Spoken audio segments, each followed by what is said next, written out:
Hope you got what you wanted for Christmas, because I'm giving you the Expendables director's cut. And we know what happens with director's cuts, they don't have audio description. But since there was a fourth Expendables movie, obviously I'm doing what I did with Indiana Jones and Mission Impossible, and I'm building up to Expendables 4.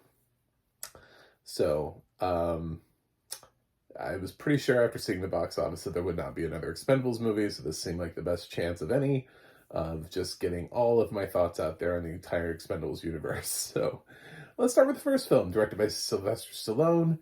It also stars Stallone, along with Jason Statham, Jet Li, Mickey Rourke, Dolph Lundgren, Randy Couture, Steve Austin, Eric Roberts, Charisma Carpenter, Terry Crews. God, did I miss Bruce Willis? Arnold Schwarzenegger. I don't know. Did I miss somebody? Is it who else is in this film? There's a bunch of people in this film. That's the whole point.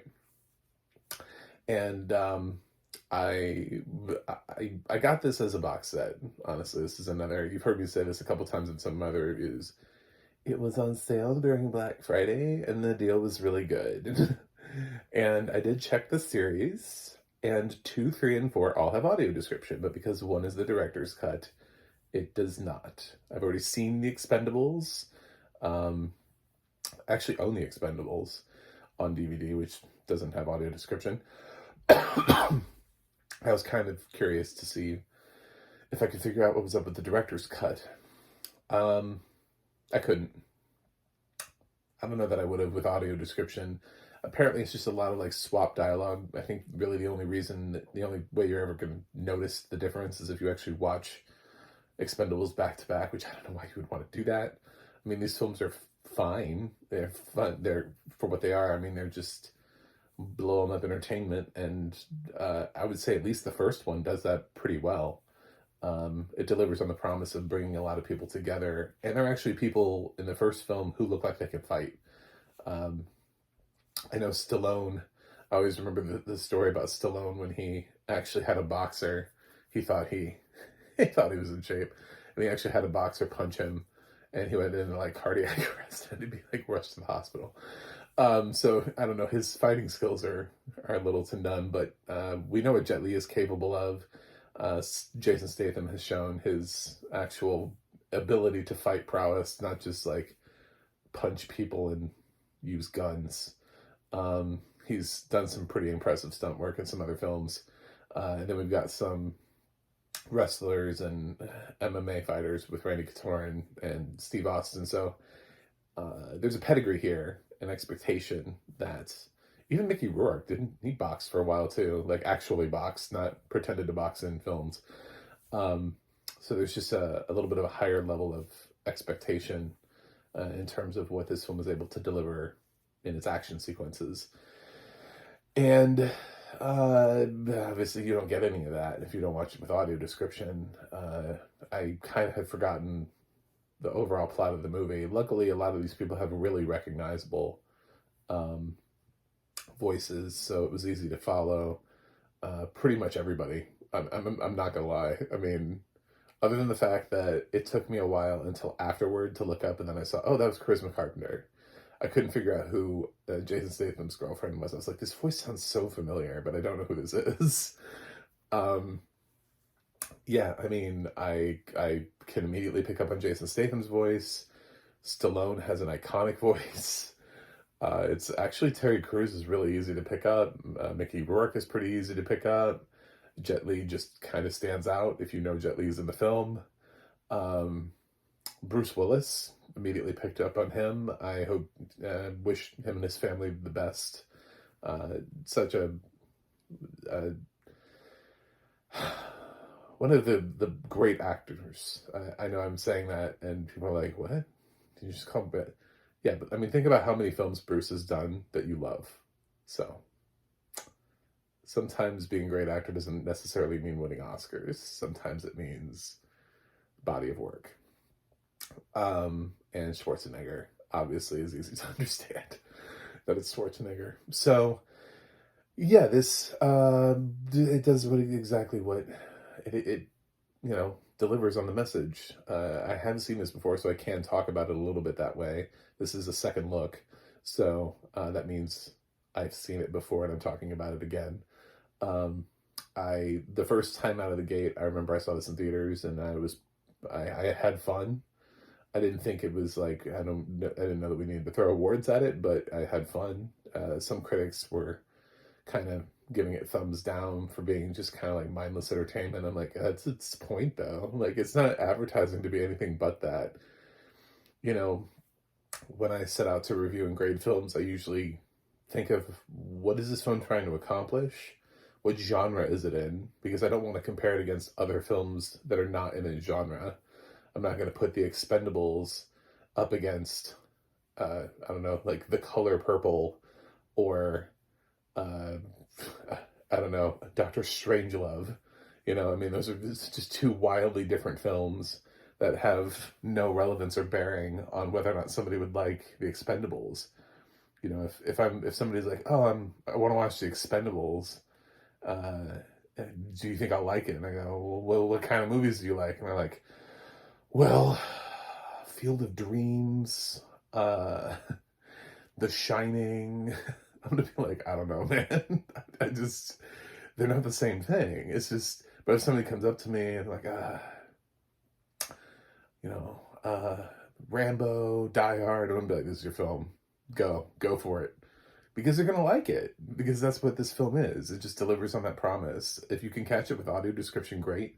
If you can't, the research that I did basically just says he swapped out some dialogue and some of the music in the film. Some of what he used in the score got swapped out for, I don't know, what do we call it, licensed music. Other songs that he wanted to have included in the soundtrack, but for some reason didn't make the theatrical cut. It's a little bit bloodier, a little bit more brutal. It's a little bit of a harder R. Some of the jokes are swapped out. The scene with Statham and his girlfriend supposedly is a little bit longer, which I can understand that. I was watching that scene, and it's funny because, like, I don't know what you're supposed to get a takeaway from that scene because he keeps going, don't let him come downstairs. And I'm just like, let him come downstairs. He sounds like a douche. Like, every time, like, if you're going to do that scene and you're going to be like, well, she left him for this guy, I wanted that guy to be like, hey, man, what's up? My name's Brett. I'm actually a veterinarian, and hey, you see this little cute guy here? This is a little puppy. It's got a little bit of an ear infection, but I have to give him ear drops every 2 hours, so I took my work home with me. I know. You know, like, that would have been like, I would have been like, oh, well, she made a wildly different change, but at least this guy seems dependable. Um, Instead, she sounds like she's got some sort of like abusive alcoholic upstairs. And it's just like, that's your choice. Then it just means she makes bad choices. And then it's like, I don't want to root for her as a character. Like, she should have had somebody fairly normal. Instead, she's like, "Oh, what's going on down there?" Ah. Statham should have just walked up the stairs and punched that guy. He sounded like a douche. Anyway, thoughts you have on the film. I don't have that many thoughts because, again, all the action sequences were not audio described, but I tried. I think I've seen this film twice, so this was probably my third time. I do believe I've seen The Expendables twice. I don't think I've seen any of the sequels more than once, though. But I think for some reason I've seen this film twice. Some of this felt a little bit more familiar to me. It was a little bit easier to pick up once I realized what was happening. I was like, oh yeah, that's right. Oh yeah. And since this film came out in 2010, I don't think my memory recall is that good without there being a second watching of this at some point in my life. So somewhere along the way, I think I watched a second time because parts of this came back, and it's been 13 years, so there's no reason for that otherwise. But obviously not the best thing Stallone has directed or written or acted in. But again, do you like to have shit blown up? Then The Expendables is your franchise. At least the first film. It does kind of, it gets into like a PG-13 territory, and then I don't know what's happening with Expendables 4, but I've heard some really terrible things. So I'm trying to go in neutral. So for what it is, believe it or not, I'm giving The Expendables a B. It's not a classic for me. I'm not reviewing a classic, but I do think for what this film offered, for what this film said it was on paper, I think it delivered mostly on that promise. And it's possible that the director's cut delivers a little bit more on that, at least from the review that I read of a guy who was really enthusiastic about the director's cut. It really broke it down for me. I was like, okay, well, this dude took the time. I might as well figure out what it is I missed. Down to every like little thing. Like there's a shot of Terry Crews's family, of Hail Caesar. There's a shot of him with his family that isn't even in the original. So like just contextualizes him immediately as a family man, so that you know that he has one. But then they cut that from the theatrical version. I'm like, well, why would you cut that? Like what studio executive is like, he doesn't need a family. He's Terry Crews. It's like, all right. Cool. Anyway, thanks for watching. Thanks for subscribing. Please click that subscribe button. I am trying to break 200 this year. And I can only do it with your help for just $1 a day. You can feed me. No, I just need subscriptions. I want to talk about audio description, lack thereof, and all that kind of stuff in front of a larger audience. So, that's it. I have a website, MacTheMovieGuy.com. You can follow me on X, Threads, or Instagram at MacTheMovieGuy. You can go to the audio description project, adp.acb.org. It'll let you know what has audio description and where you can watch it.